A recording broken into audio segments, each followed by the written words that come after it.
نحمدہ و نصلی علی رسول الکریم اما بعد اعوذ باللہ من الشیطان الرجیم بسم اللہ الرحمن الرحیم۔ خواتین حضرات، غور سے فراز کرسی آپ کی خدمت میں حاضر ہے اور سلام عرض کرتا ہوں۔ صورتحال دن بدن خراب ہو رہی ہے۔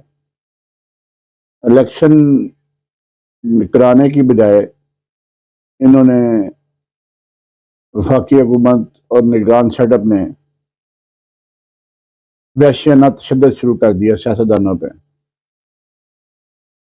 یہ اس گورنمنٹ سے پہلے ایسا کوئی رواج نہیں تھا کہ سیاستدانوں کو ہتھ کڑیاں لگائی جائیں یا ان پہ تشدد کیا جائے۔ یہ صرف اس امپورٹڈ گورنمنٹ کی طرف سے شروع ہوئی ہے اور الزام یہ ایجنسیز پہ لگانا چاہ رہے ہیں کہ ایجنسیز کروا رہی ہے۔ اگر ایجنسیز کرواتی ہوتی تو کل غلام مرتضیٰ ورق صاحب جو جوڈیشل مجسٹریٹ ایف آئی اے کے، عمران ریاض کو کس طرح ایکویٹل کر دیتے۔ غلام مرتضیٰ ورق کو میں خراج تحسین پیش کرنا چاہتا ہوں۔ اس نے بڑا دلیرانہ فیصلہ کیا اور اس فیصلے کی وجہ سے اس کی قد کاٹ میں اور عزت میں بے پناہ اضافہ ہوا ہے، اور لاہور کے کسی جج نے یہ ثابت کیا ہے کہ وہ دلیری کے ساتھ بھی فیصلہ کر سکتے ہیں۔ آج آ جائیں شیخ رشید صاحب کے ریمانڈ پہ۔ بزرگ آدمی ہے، 73 سال عمر ہے۔ وہ 2 دفعہ عدالت میں گرے، ایک دفعہ سیڑھیاں چڑھ پہ گرے، اور عجیب قسم کی صورتحال ہے۔ پاؤں پہ تشدد کے نشان بیان کیا جا رہا ہے، ہاتھوں پہ ہتھکڑیوں کی وجہ سے تشدد، اور اس شیخ رشید پہ کسٹوڈیل ٹارچر ہوا ہے۔ وہ کل وہ شیخ رشید صاحب نے کورٹ میں بتایا خود کہ مجھے کرسی میں بٹھا کے میرے ہاتھ پیچھے سے کرسی میں لگا کے ہتھکڑی لگا کے اور مجھے مارا گیا ہے۔ اب یہ سیاست ہو رہی ہے۔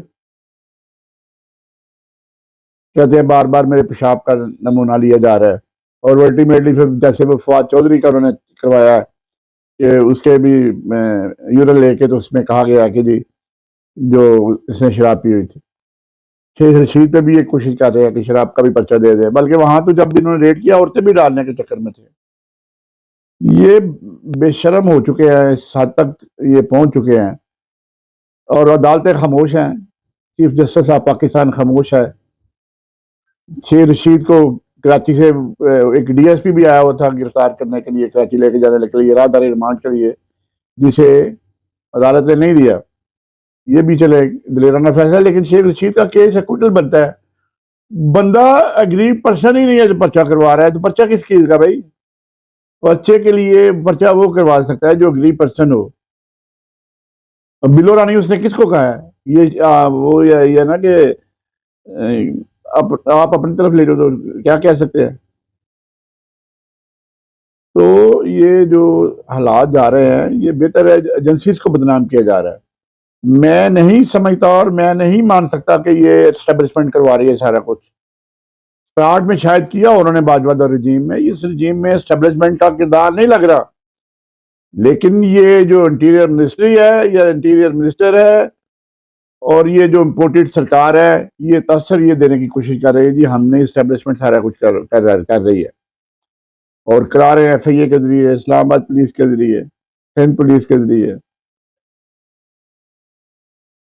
وہ اس میں مجھے شعر یاد آ رہا ہے، ظلم پھر ظلم ہے، بڑھتا ہے تو مٹ جاتا ہے، خون پھر خون ہے، ٹپکے گا تو جم جائے گا۔ جو آپ لوگ اتنی زیادتیاں کر رہے ہو، کہاں لکھا ہوا ہے کہ بزرگ سیاستدان کو 73 سالہ کو ہتھکڑی پہنا کے پیش کیا جائے؟